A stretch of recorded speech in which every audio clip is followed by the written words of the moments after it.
Hello friends. आज हम पढ़ने जा रहे हैं steam boiler engine nozzles and turbines का प्रैक्टिस टेस्ट का सेट नंबर 5। ये 5वें नंबर का सेट है, जो कि हमारे पास पहले 5वें नंबर सेट का पहला क्वेश्चन है। The equivalent evaporation is defined as. समतुल्य बाष्पीकरण को परिभाषित किया जा सकता है किसके कारण? इसका आंसर है हमारे पास ये करेक्ट आंसर है the amount of water evaporated from and at 100 degree centigrade into dry and saturated steam. Correct answer है the equivalent evaporation is defined as, इसका आंसर हो जाएगा the amount of water evaporated from 800 degree centigrade into dry and saturated steam.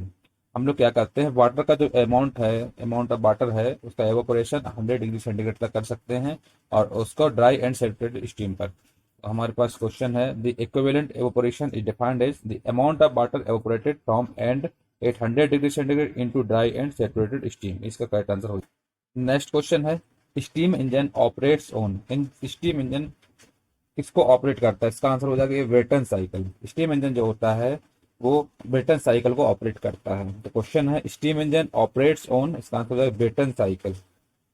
अगला question है De Laval turbines are mostly use. De Laval turbine का mostly use कहाँ होता है? इसका आंसर हो जाएगा ये for small power purposes and high speed. हमको कम पावर के पर्पस में और हाई स्पीड के लिए हम डी लेवल टर्बाइंस का मोस्टली इस्तेमाल करते हैं। तो क्वेश्चन है De Laval turbines are mostly used, इसका आंसर है for small power purposes and high speeds. इसका करेक्ट आंसर हो जाएगा। नेक्स्ट क्वेश्चन है in a tandem type compound engine the high pressure and low pressure cylinders. इसका answer हो जाएगा a have common piston rod. Tandem type compound steam जो engine होता है वो हाई प्रेशर और लो प्रेशर सिलेंडर के लिए हम जनरली कॉमन पिस्टन का इस्तेमाल करते हैं। एक ही पिस्टन से हम हाई प्रेशर भी ले सकते हैं और लो प्रेशर भी ले सकते हैं टेंडेम टाइप कंपाउंड इंजन में। हमारे पास क्वेश्चन है in a tandem type compound engine the high pressure and low pressure cylinders का है कॉमन पिस्टन रॉड। अगला क्वेश्चन है pick up the correct statement as regards Cornish boiler and Lancashire boiler. Cornish boiler और Lancashire boiler के लिए correct statement इसमें से कौन सा है? इसका आंसर हो जाएगा ये वाला Lancashire has 2 fire tubes and Cornish has 1। Lancashire में जो दो फायर ट्यूब्स होते हैं और कॉर्नेस में एक फायर ट्यूब्स होता है। हमारे पास क्वेश्चन है इसमें से pick up the correct statement as regards Cornish boiler and Lancashire boiler. इसका आंसर हो जाएगा Lancashire has 2 fire tubes and Cornish has 1 tubes. इसका करेक्ट आंसर ये हो जाएगा। अगला क्वेश्चन है blading efficiency is also known as. Blading efficiency हम क्या जानते हैं? इसका आंसर हो जाएगा कि डायग्राम एफिशिएंसी। जो ब्लेडिंग एफिशिएंसी होती है उसको ही हम डायग्राम एफिशिएंसी भी बोलते हैं। तो हमारे पास क्वेश्चन है blading efficiency is also known as, इसका आंसर हो जाएगा डायग्राम एफिशिएंसी। करेक्ट आंसर है। अगला क्वेश्चन है in a single acting steam engine. Single acting steam engine में क्या होता है इसमें से? इसमें हमारा जो करेक्ट आंसर है वो फर्स्ट है ए the steam is admitted on one side of the piston and one working stroke is produced during each revolution of the crankshaft। इसमें क्या होता है, क्रैंकशाफ्ट के प्रत्येक रिवॉल्यूशन में एक स्टीम जो होती है, स्टीम एक साइड से स्टीम एडमिट होती है पिस्टन में और उसके द्वारा एक ही वर्किंग स्ट्रोक इस टाइप से उसमें प्रोड्यूस होता है। हमारे पास क्वेश्चन है in a single acting steam engine. Single acting steam engine की एक मेन विशेषता होती है the steam is admitted on one side of the piston and one working stroke is produced during each revolution of the crankshaft. ये इसका correct answer हो जाएगा। अगला क्वेश्चन है boiler HP is defined as. Boiler की HP से आप क्या समझते हो? इसका आंसर हो जाएगा ये सी करेक्ट आंसर इसका the evaporation of 15.65 kilogram of water per hour from and 800 degree centigrade into dry saturated steam पर। क्या होता है, जो वाटर का एवोपोरेशन होता है वो 15.65 किलोग्राम होता है प्रत्येक घंटे में और 100 डिग्री सेंटीग्रेड पर उसका ड्राई शेडेड स्टीम होता है। तो जब हम उसको हम बॉयलर एचपी बोलते हैं। तो बॉयलर एचपी का मतलब होता है the evaporation of 15.65 kilogram of water per hour from and 800 degree centigrade into dry saturated steam. तो क्वेश्चन हमारे पास बॉयलर एचपी डिफाइंड है, इसका आंसर हो जाएगा the evaporation of 15.65 kilogram of water per hour from and 800 degree centigrade into dry saturated steam. अगला question है steam turbines may be classified according to.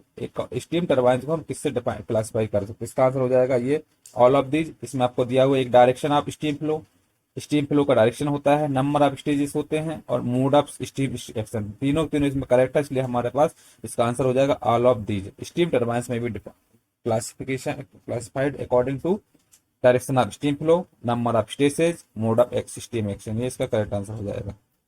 Next question है the fire tubes in a locomotive boiler has diameter. Locomotive boiler का जो fire tube का व्यास कितना होता है, diameter, fire tube का जो डायमीटर होता है वो कितना होता है, वो होता है हमारे पास 47.5 mm। लोकोमोटिव बॉयलर में जो फायर ट्यूब्स लगे होते हैं उसका जो डायमीटर होता है वो होता है 47.5 mm, फायर ट्यूब्स का डायमीटर। हमारे पास क्वेश्चन है the fire tubes in a locomotive boiler has 47.5 mm diameter. Next question है the safety valve at super heater as compare to drum safety valve setting is set at. Drum safety valve setting की तुलना में superheated में safety valve को set किया जाता है, क्यों, इसलिए किया जाता है क्योंकि लोअर वैल्यू के लिए हम लोग क्या करते हैं, ड्रम सेफ्टी वाल्व सेटिंग की तुलना में सुपर हीटर में जो सेफ्टी वाल्व को इस्तेमाल करते हैं वो इसलिए करते हैं, सेट करते हैं क्योंकि लोअर वैल्यू के लिए। तो क्वेश्चन है the safety valve at super heater as compare to drum safety valve setting is at, इसका आंसर हो जाएगा लोअर वैल्यू का। नेक्स्ट क्वेश्चन है in a compound steam engine the first stage of expansion is carried out at in a high pressure cylinder whereas the last expansion is completed in low pressure cylinder. The diameter of high pressure cylinder is the low pressure cylinder। इसका answer हो जाए, एक question दिया है एक compound steam engine में विस्तार का पहला चरण जो फर्स्ट स्टेज होती है वो हाई प्रेशर सिलेंडर में किया जाता है, जबकि अंतिम विस्तार जो होता है द लास्ट जो स्टेज होता है उस पर लो प्रेशर सिलेंडर में पूरा होता है। तो हाई प्रेशर सिलेंडर का व्यास लो प्रेशर सिलेंडर से कितना होगा, ये हो जाए आंसर लेस देन, छोटा होगा। हाई प्रेशर सिलेंडर का व्यास लो प्रेशर सिलेंडर से छोटा होता है। हमारे पास क्वेश्चन है in a compound steam engine the first stage of expansion is carried out in a high pressure cylinder whereas the last expansion is completed in low pressure cylinder. The diameter of high pressure cylinder is less than the low pressure cylinder। इसका answer हो जाएगा less than. Next question है for combustion of a fuel following essential. Fuel के combustion से आप क्या समझते हैं, इसका आंसर हो जाएगा, ये करेक्ट आंसर है ऑल ऑफ थ्री। जो ऊपर आपको दिए हुए हैं वो आपको सही है। Correct value, correct fuel air ratio होता है, प्रॉपर इग्निशन टेम्परेचर होता है, और O2 टू सपोर्ट कंबक्शन होता है।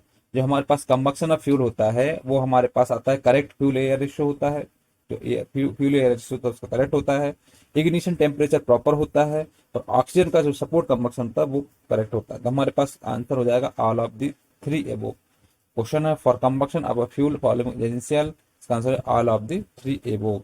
नेक्स्ट क्वेश्चन है in an impulse reaction turbine the pressure drops gradually and continuously over. एक इम्पल्स रिएक्शन टर्बाइन में दबाव धीरे धीरे और लगातार कम हो जाता है, क्यों, इसका आंसर हो जाएगा ये वो फिक्स्ड एंड मूविंग ब्लेड्स, दोनों इसमें फिक्स्ड और मूविंग ब्लेड्स लगी होती हैं, इसलिए एक इम्पल्स रिएक्शन टर्बाइन में दबाव धीरे धीरे और लगातार कम हो जाता है, इसलिए क्योंकि इसमें दोनों फिक्स्ड और ब्लेड मूविंग ब्लेड्स लगी होती हैं। तो हमारे पास क्वेश्चन है in an impulse reaction turbine the pressure drops gradually and continuously over, इसका आंसर हो जाएगा both fixed and moving blades. Question है the efficiency of a boiler is defined as. आपको बॉयलर की अगर एफिशिएंसी निकालना हो तो उसको हम कैसे डिफाइन करेंगे, इसका आंसर हो जाएगा ये ratio of heat actually used in producing steam. तो स्टीम जो प्रोड्यूस करने में जो हीट लगी हुई है वो, और to the heat liberated in the furnace, जो फर्नेस में हीट लगी हो लिबरेट हो तो वो उसका रेशो, दोनों का रेशो मिला करके बॉयलर की एफिशिएंसी होती है। तो क्वेश्चन है the efficiency of a boiler is defined as, इसका आंसर हो जाएगा ratio of heat actually used in producing steam to the heat liberated in the furnace. इस तरीके से हमारे पास जो बॉयलर का टॉपिक है ये सेट नंबर 5 कंप्लीट होता है। इस तरीके और वीडियो देखने के लिए आप चैनल को सब्सक्राइब करें, लाइक करें और शेयर करें।